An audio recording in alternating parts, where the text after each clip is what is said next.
Di awal saya terangkan bahwa hoax itu bukan kejahatan. Mari gunakan akal pikiran, gunakan akal sehat untuk melihat sesuatu.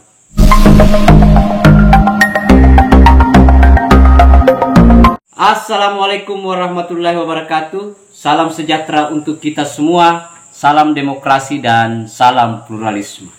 Oke sahabat-sahabat, jumpa lagi di Rahmat Channel. Nah, kali ini sahabat-sahabat masih persidangan si Sugiknur dan Bambantri dengan menghadirkan saksi ahli filsafat yaitu si Rocky Gerung.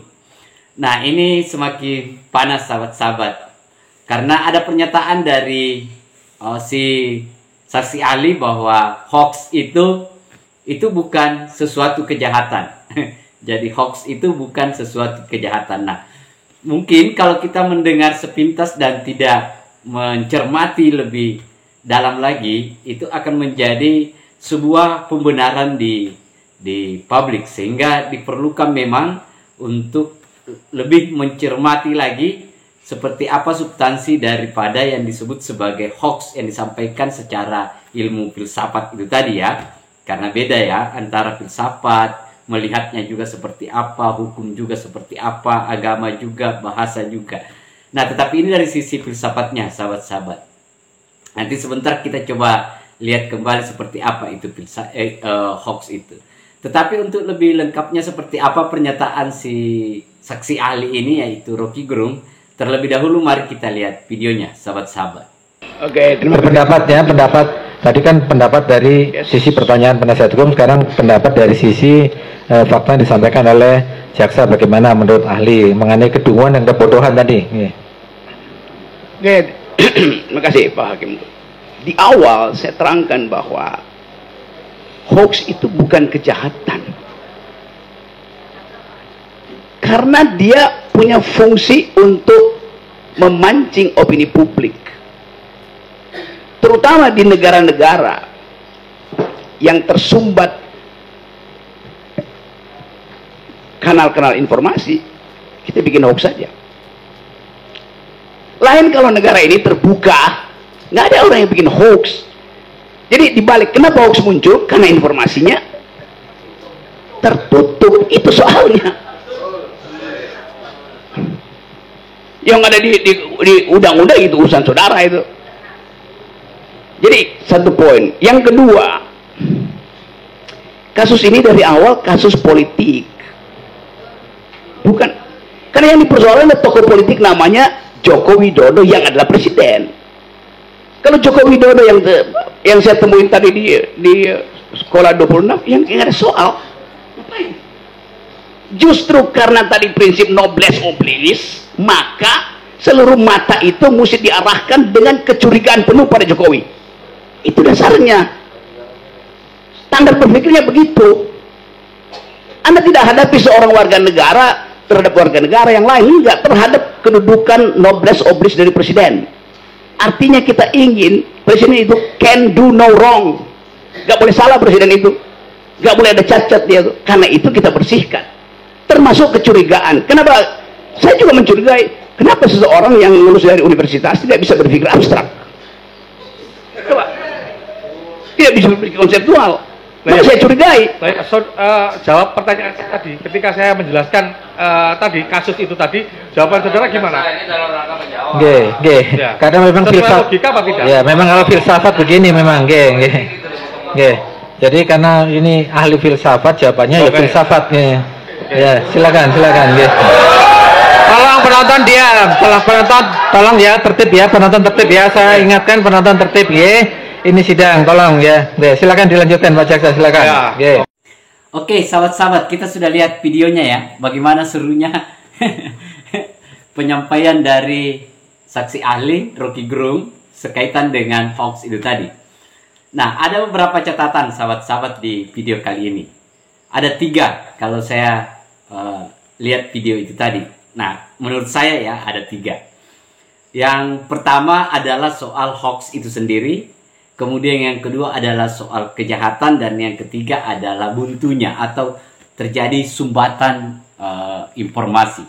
Nah, di 3 itu sahabat-sahabat. Nah, kita mau mencoba mengkonekkan dengan apakah tindakan yang dilakukan oleh si Sugi Nur dan si Bambang Tri itu apakah tidak ada unsur hoaxnya, unsur kejahatannya, dan apakah ada unsur sumbatannya sehingga itu terjadi, sahabat-sahabat. Nah, di 3 aspek itu supaya lebih sederhana melihat substansi dari penyampaian ahli filsafat Pak Rocky Gerung, karena dia adalah filsafat. Nah, kita hanya mau melihat dari aspek situnya, sahabat-sahabat. Nah, yang pertama kalau kita mau lihat soal hoax. Hoax itu kan sesuatu yang yang disembunyikan dari keasliannya, atau bahasa sederhananya adalah informasi yang dibuat-buat lah, yang dibuat-buat, yang tidak sesuai dengan apa yang sebenarnya. Kan itu, sahabat-sahabat. Kemudian kita melihat dari kasus Bambang Tri dengan menghadirkan Joko Wahyudi yang dihoaxkan, yang dituduh atau didakwakan dihoaxkan bahwa ijazahnya dicuri oleh Pak Joko Widodo atau Pak Presiden. Nah, ternyata faktanya bahwa setelah dihadirkan di persidangan, Joko Wahyudi membawa ijazahnya dengan memperlihatkan di persidangan. Itu artinya ijazah Pak Joko Wahyudi itu tidak dicuri atau tidak digunakan oleh pihak lain. Dalam hal ini Pak Presiden, Pak Joko Widodo. Nah itu sahabat-sahabat.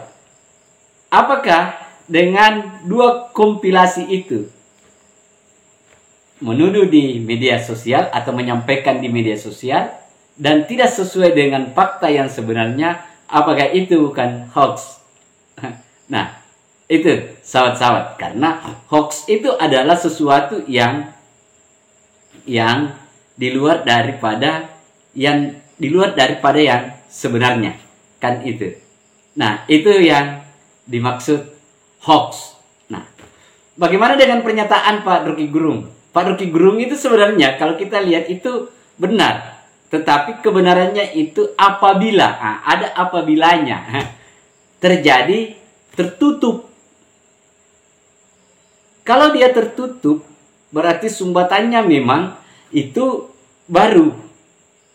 Nah, pertanyaannya kemudian adalah apakah si Bambang Tri dan si Sugi Nur sebelum melakukan mubahalah, apakah dia dalam posisi mendapatkan kebuntuan itu? Kan di situ, sahabat-sahabat, supaya dia connect kebuntuan itu, bahwa dia apakah dia tertutup atau tidak, atau dia tidak mendapatkan informasi pembanding. Nah, itu sahabat-sahabat. Nah, mari kita lihat kasusnya, sahabat-sahabat. Kalau kita lihat kasusnya, sebelum dia bermubahalah, kan ternyata kedua orang ini, si Bambang Tri dengan menyusun buku Jokowi Undercover dengan data-data sempalan. Kenapa saya bilang data-data sempalan? Karena informan yang dia gunakan itu tidak sama sekali mendukung untuk mencari fakta ijazah itu. Misalnya, kalau kita mau mencari ijazah Pak Jokowi apakah benar atau tidak, berarti kan seharusnya diwawancarai adalah kepala sekolah. Ternyata kan tidak. Kan aneh. Nah, itu untuk mendukung gerakan itu.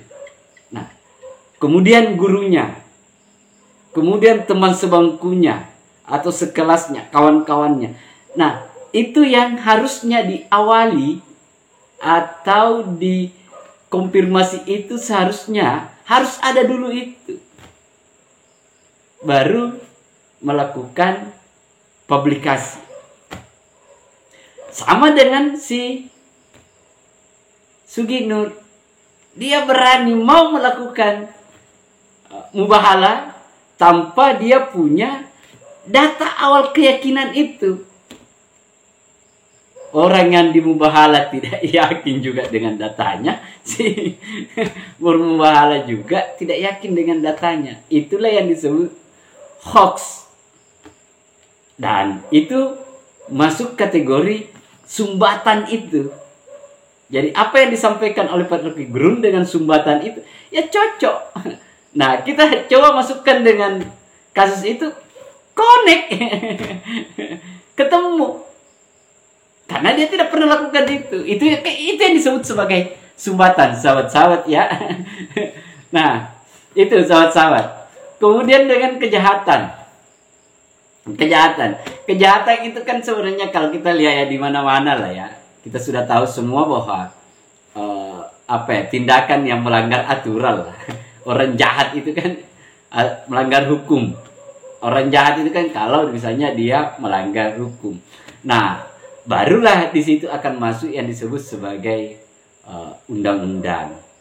Negara kita adalah negara hukum, maka menganutlah sistem yang namanya sistem positivisme itu kan di hukum kita ya. Kita lihat kan dia lakukan apa, siapa melakukan, di mana, apa yang dia lakukan. Kan itu sahabat-sahabat. Nah, muncullah itu, connect itu sahabat-sahabat. Jadi saya secara pribadi sahabat-sahabat sebenarnya mendukung itu, maksudnya sepakat dengan itu, dengan mengaitkan kasus sumbatan-sumbatan dan hoax itu sahabat-sahabat.